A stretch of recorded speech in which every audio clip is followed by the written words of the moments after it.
Assalamu alaikum viewers and welcome back to my channel Study Law with Bushra.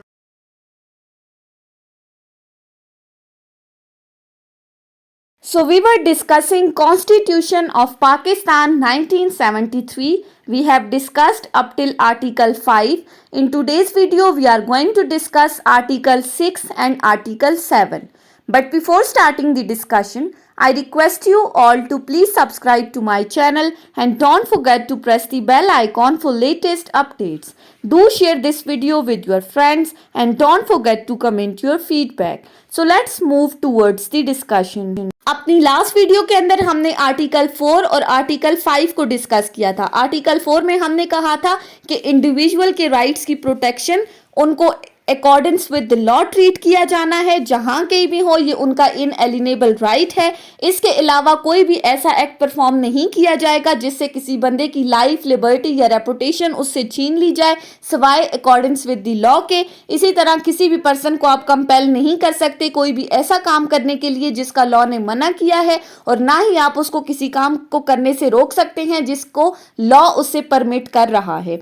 फिर article 5 में हमने discuss किया था कि loyalty to the state basic duty है हर सिटीजन की।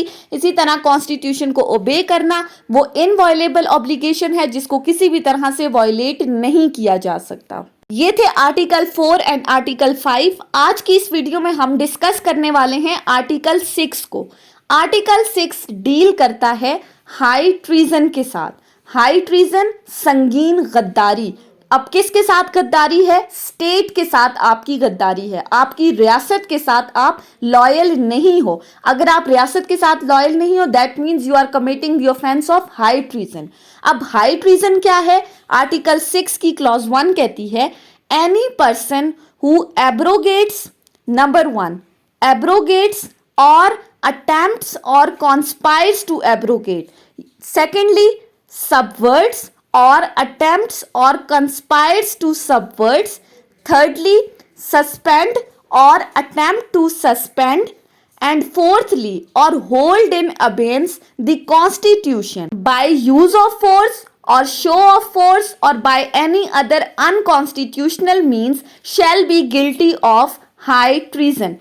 अब इस आर्टिकल 6 की क्लॉज 1 में 4 चीजें डिस्कस की गई हैं: abrogation, subversion, suspension and hold in अबेंस।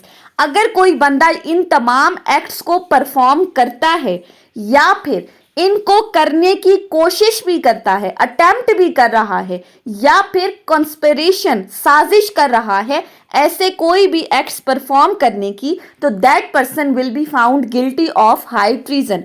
अब ये जो 4 वर्ड्स यूज हुए हैं इनका मतलब क्या है? सबसे पहले आती है एब्रोगेशन। एब्रोगेट करने का मतलब क्या है? कॉन्स्टिट्यूशन को एबॉलिश कर देना।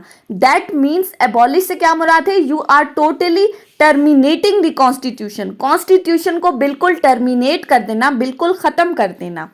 पहली चीज कॉन्स्टिट्यूशन की टर्मिनेशन। सेकंड है सबवर्जन। सबवर्ट्स करने से क्या मुराद है? Subversion means to bring a complete downfall.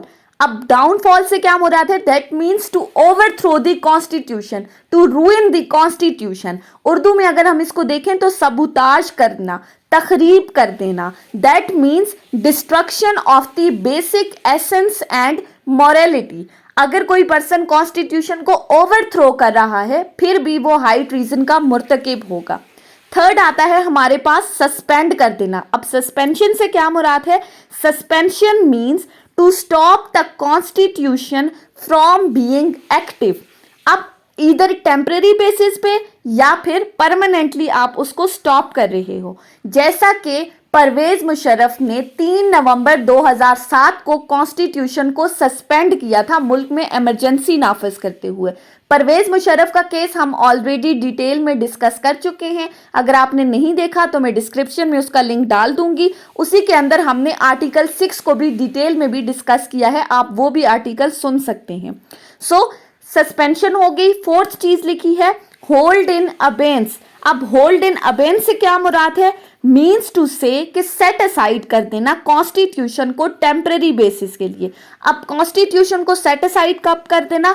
जब मुल्क में क्योस की सिचुएशन पैदा हो जाए, जब मुल्क में अफरा तफरी के हालात पैदा हो जाएं, तो ऐसी सूरत में कॉन्स्टिट्यूशन को टेम्पररी बेसिस पे साइड पे रख देना। सो अगर कोई पर्सन कॉन्स्टिट्यूशन को एब्रोगेट करता है, सबवर्ट करता है, सस्पेंड करता है, होल्ड इन अबेंस कर रहा है, या फिर इनको करने की कोशिश कर रहा है या साजिश कर रहा है किसी भी तरह से, यूज ऑफ फोर्स से या किसी भी अनकॉन्स्टिट्यूशनल मीन्स के थ्रू, तो ऐसी सूरत में that person shall be guilty of the offence of high treason. Shall का वर्ड यूज हुआ है, मैंडेटरी प्रोविजन है, वो बंदा संगीन गद्दारी का मुर्तकिब होगा, और जब उसने संगीन गद्दारी की है तो उसको इस ऑफेंस की सजा भी मिलेगी।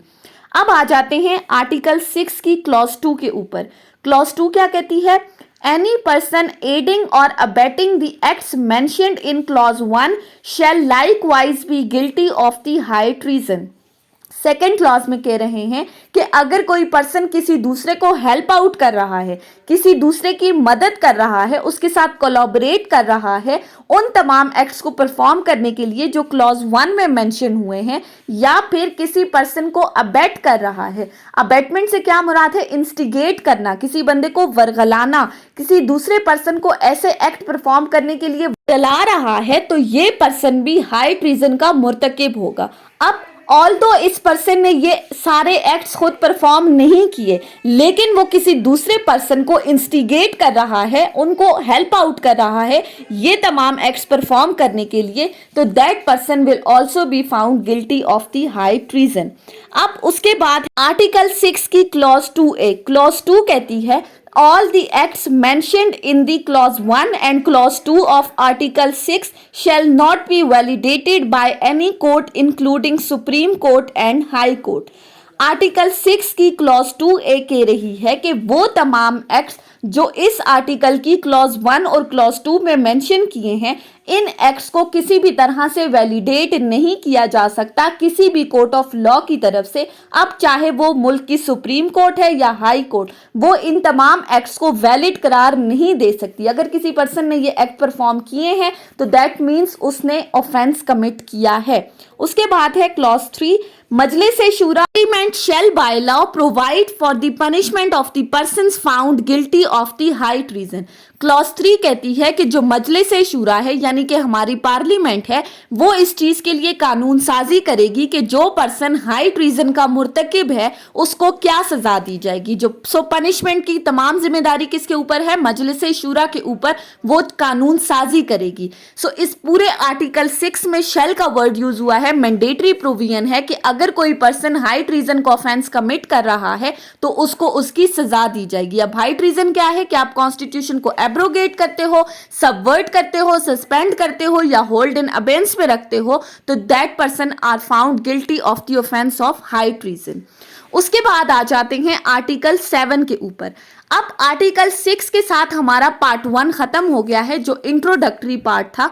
पार्ट 2 आर्टिकल 7 से स्टार्ट होता है। पार्ट 2 डील करता है fundamental rights and principles of policies के साथ, वो हम आगे डिस्कस करेंगे। अभी तक के लिए आर्टिकल 7 किसके साथ डील कर रहा है?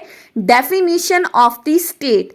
आर्टिकल 7 हमें स्टेट की डेफिनेशन बता रहा है कि जो रियासत है उसके अंदर क्या क्या चीजें इंक्लूडेड हैं, रियासत का क्या मतलब है, रियासत को डिफाइन किया गया है आर्टिकल 7 में। In this part, unless the context otherwise requires, the state means। अब आर्टिकल 7 बता रहा है कि रियासत का क्या मतलब है। नंबर 1, the federal government, जो वफाकी हुकूमत है, वफाकी गवर्नमेंट। सेकेंडली, मजलिस-ए शूरा, दैट इज पार्लियामेंट, वो भी स्टेट में इंक्लूडेड है। थर्डली, आ प्रोविंशियल गवर्नमेंट, जो सूबाई हुकूमत है।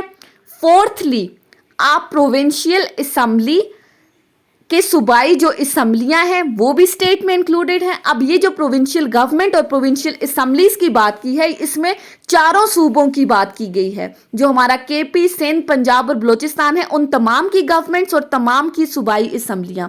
एंड सच लोकल और other authorities in Pakistan is और by law empowered to impose any tax और सेसेस। या कोई भी लोकल अथॉरिटीज जिसको पाकिस्तान के अंदर जिम्मेदारी दी गई है कि वो टैक्सेस इम्पोज कर रही है, वो भी रियासत की डेफिनेशन में इंक्लूडेड है। सो federal government, Majlis Shura, provincial government, provincial assemblies and other local authorities to impose the taxes and cesses are included in the definition of state. So ये थी हमारी आज की डिस्कशन आर्टिकल 6 और आर्टिकल 7 के ऊपर, जिसमें आर्टिकल 6 में हमने हाई ट्रीजन को डिस्कस किया और आर्टिकल 7 में स्टेट को डिफाइन किया है। So that was all about today's lecture. I hope कि आपको ये लेक्चर समझ में आया होगा अगर आपने इस वीडियो को अटेंटिवली सुना है तो। अगर आपको ये वीडियो अच्छी लगी है तो इस वीडियो को लाइक करें, कॉमेंट करें और चैनल को ज़रूर सब्सक्राइब करें। Thank you so much for watching this video. Till then, Allah Hafiz.